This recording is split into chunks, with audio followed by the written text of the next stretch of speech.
Chapter 11.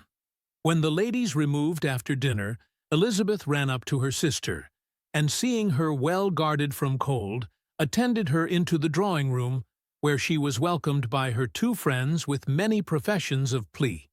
Sure, and Elizabeth had never seen them so agreeable as they were during the hour which passed before the gentlemen appeared. Their powers of conversation were considerable. They could describe an entertainment with accuracy, relate an anecdote with humor, and laugh at their acquaintance with spirit. But when the gentlemen entered, Jane was no longer the first object.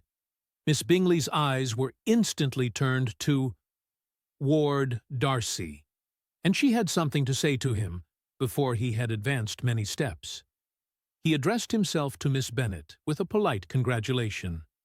Mr. Hurst also made her a slight bow, and said he was very glad. But diffuseness and warmth remained for Bingley's salutation. He was full of joy and attention. The first half-hour was spent in piling up the fire, lest she should suffer from the change of room, and she removed at his desire to the other side of the fireplace, that she might be further from the door. He then sat down by her, and talked scarcely to anyone else. Elizabeth, at work in the opposite corner, saw it all with great delight. When tea was over, Mr. Hurst reminded his sister-in-law of the card-table, but in vain. She had obtained private intelligence that Mr. Darcy did not wish for cards, and Mr. Hurst soon found even his open petition rejected. She assured him that no one intended to play, and the silence of the whole party on the subject seemed to justify her. Mr. Hurst had therefore nothing to do but to stretch himself on one of the sofas and go to sleep. Darcy took up a book. Miss Bingley did the same, and Mrs. Hurst, principally occupied in playing with her bracelets and rings, joined now and then in her brother's conversation with Miss Bennet. Miss Bingley's attention was quite as much engaged in watching Mr. Darcy's progress through his book as in reading her own, and she was perpetually either making some inquiry or looking at his page. She could not win him, however, to any conversation. He merely answered her question and read on.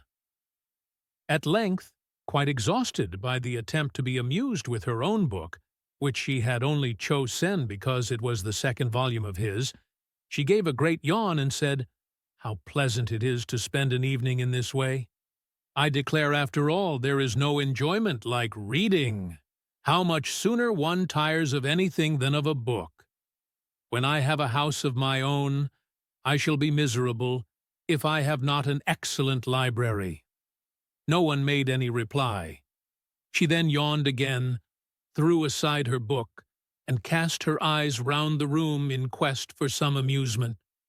When hearing her brother mention a ball to Miss Bennet, she turned suddenly towards him and said, "By the by, Charles, are you really serious in meditating a dance at Netherfield? I would advise you, before you determine on it, to consult the wishes of the present party. I am much mistaken if there are not some among us to whom a ball would be rather a punishment than a pleasure." "If you mean Darcy," cried her brother, "he may go to bed, if he chooses, before it begins, but as for the ball, it is quite a settled thing, and as soon as Nichols has made white soup enough, I shall send round my cards."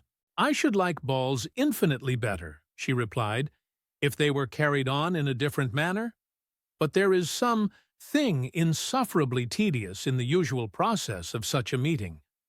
It would surely be much more rational if conversation instead of dancing were made the order of the day." "Much more rational, my dear Caroline, I dare say, but it would not be near so much like a ball." Miss Bingley made no answer, and soon afterwards she got up and walked about the room. Her figure was elegant, and she walked well, but Darcy, at whom it was all aimed, was still inflexibly studious. In the desperation of her feelings, she resolved on one effort more, and, turning to Elizabeth, said, "Miss Eliza Bennet, let me persuade you to follow my example, and take a turn about the room. I assure you it is very refreshing, after sitting so long in one attitude." Elizabeth was surprised, but agreed to it immediately. Miss Bingley succeeded no less in the real object of her civility. Mr. Darcy looked up. He was as much awake to the novelty of attention in that quarter as Elizabeth herself could be, and unconsciously closed his book.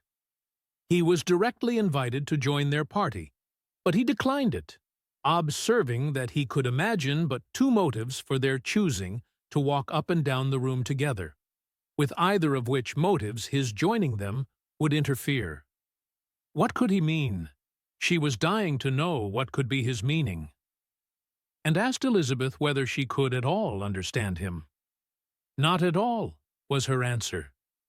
"But depend upon it, he means to be severe on us, and our surest way of disappointing him will be to ask nothing about it."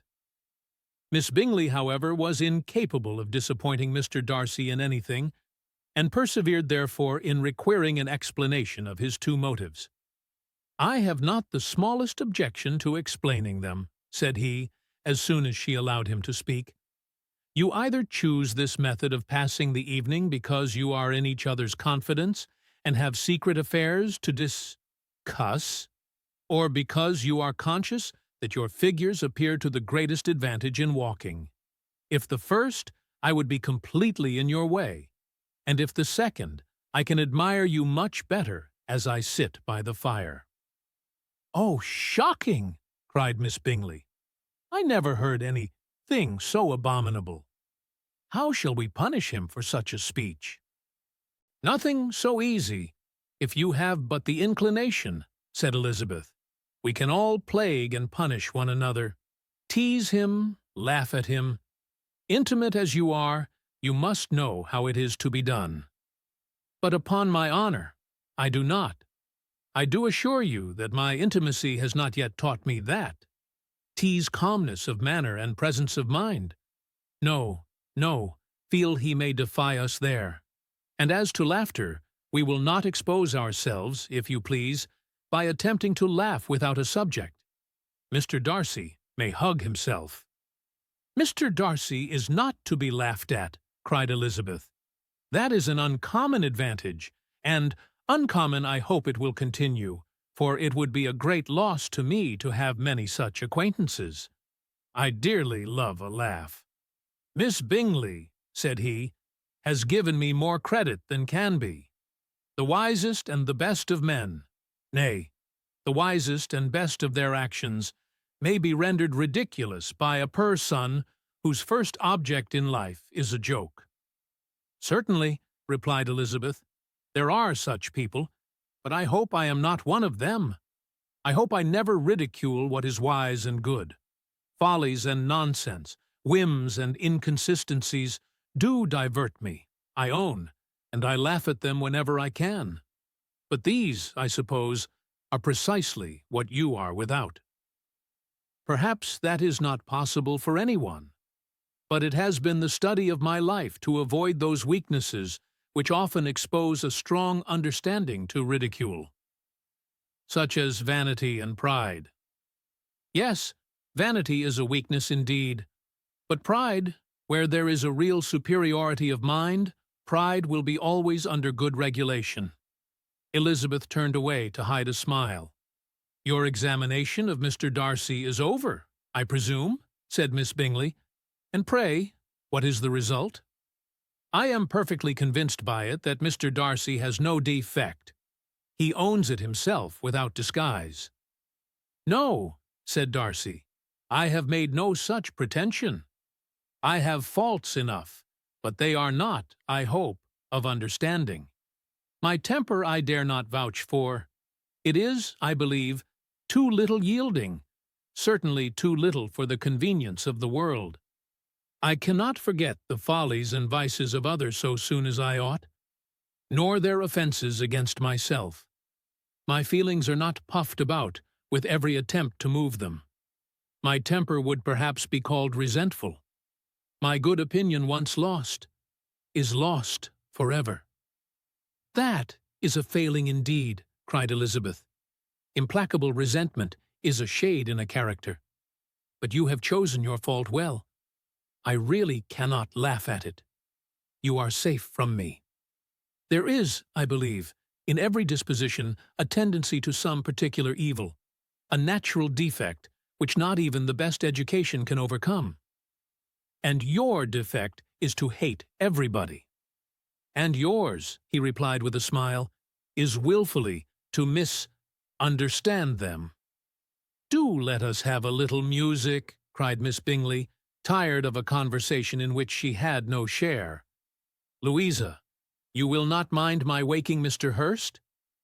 Her sister had not the smallest objection, and the pianoforte was opened, and Darcy, after a few moments' recollection, was not sorry for it.